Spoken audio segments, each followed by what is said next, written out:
বন্ধুরা, আজকের অক্টোবর মাসের 6 তারিখ। যেমন আমার গাছে এখনও ফুল ফলে ভর্তি হয়ে রয়েছে। যেমন এই ফুলটি ফুটেছিল আগামী দুদিন আগে, এই ফুল ফুটেছিল, এই ফল,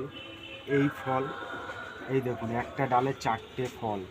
যেমন এই ফল অনেক ফল ফুল এখনও হয়ে আছে। অক্টোবর মাসের আজ 6 তারিখ। তো এই অক্টোবর মাসের 6 তারিখ যখনই আজ, তো ড্রাগন ফুল এই অক্টোবর মাসের মধ্যেই যা কিছু ফুল হওয়া, এই মাসটাই লাস্ট। এই ফুল ফুটে সেই ফল নভেম্বর পর্যন্ত থাকবে। পরে আবার শীত চলে এলে তখন আর ড্রাগনের সিজন শেষ হতে চলেছে। তো এখন এই মুহূর্তে ড্রাগন গাছেরও কিছু খাবারের ব্যবস্থা করে দিতে হবে। যেমন জিঙ্ক বোরন ড্রাগন গাছের জন্য মাস্ট, এটা লাগবে। যেটা আমি ইউজ করি সেটা হচ্ছে অ্যাগ্রোমিন্ট গোল্ড। এর মধ্যে জিঙ্ক, বোরন আরও অন্য উপাদান আছে। যেরকম এখানে 1 2 3 4 5 6 রকম আছে এর মধ্যে। এটা হচ্ছে অ্যাগ্রোমিন্ট গোল্ড। তো মাস্ট এতে জিঙ্ক বোরন, ড্রাগন গাছের তো প্রিয় জিঙ্ক বোরন, তো সেটাও আমাদের ইউজ করতে হবে এখন। যেমন এই ফুল থেকে ফল সেট হয়েছে, তো এই ফলের ওপরে আমি ফোলিয়ার স্প্রে করব অ্যাগ্রোমিন্ট গোল্ড পার লিটার জলে 1 থেকে 1.5 ml। তো যেমন এই অ্যাগ্রোমিন্ট গোল্ড স্প্রে করতেই তো হবে পার লিটার জলে 1 থেকে 1.5 ml করে।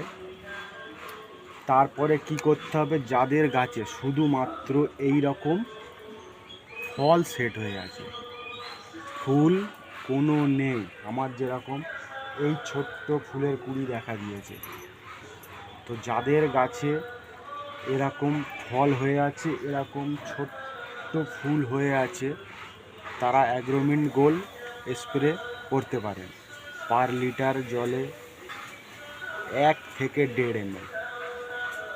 তো আবার যাদের গাছে কোনো ফুল নেই, তারা কি স্প্রে করবে যে আবার ফুল আসবে, এরকম শুধু এটা দেখা এই রকম শুধু ফল হয়ে আছে, তো তারা কি করবেন, তারা এখানে আরও একবার পটাশিয়াম সালফেট, যেমন আমার এখানে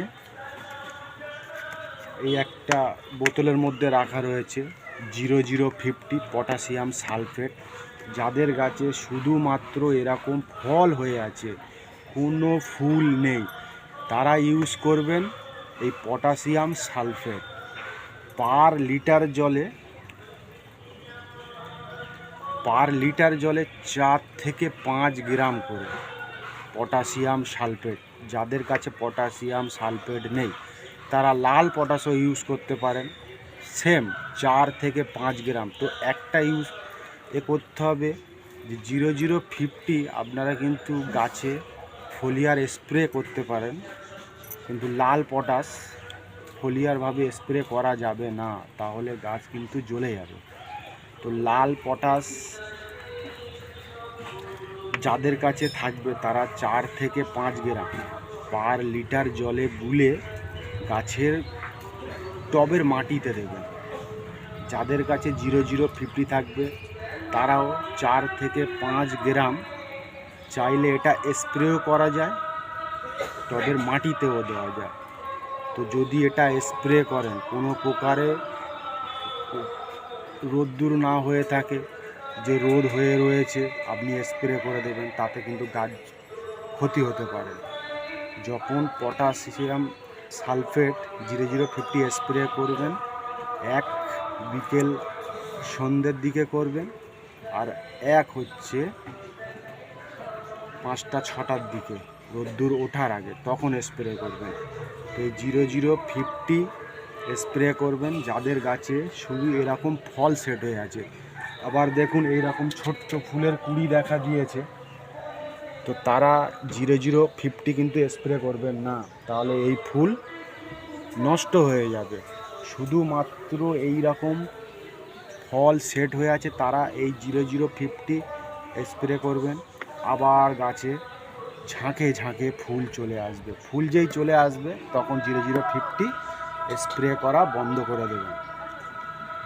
ঠিক আছে, তো রাখলাম। আজকেরকার মতন অনেক বড় ভিডিও হয়ে যাচ্ছে। যদি বোঝার অসুবিধা হয় তো স্ক্রিনে আমার নাম্বারে যোগাযোগ করবেন, আপনাদের যা পরামর্শ দেবো। ঠিক আছে, গাছে পুরো আমি সাফ পাউডার দিয়ে ফাঙ্গিসাইড করেছি, দেখতেই পারছো। ওই দেখুন ফুল ফল। আবার আমি এই টিপসগুলো ইউজ করেছি, তো এখনও আমার গাছে ফুল ফল ভর্তি হয়ে রয়েছে। চলো আজকের মতন রাখলাম।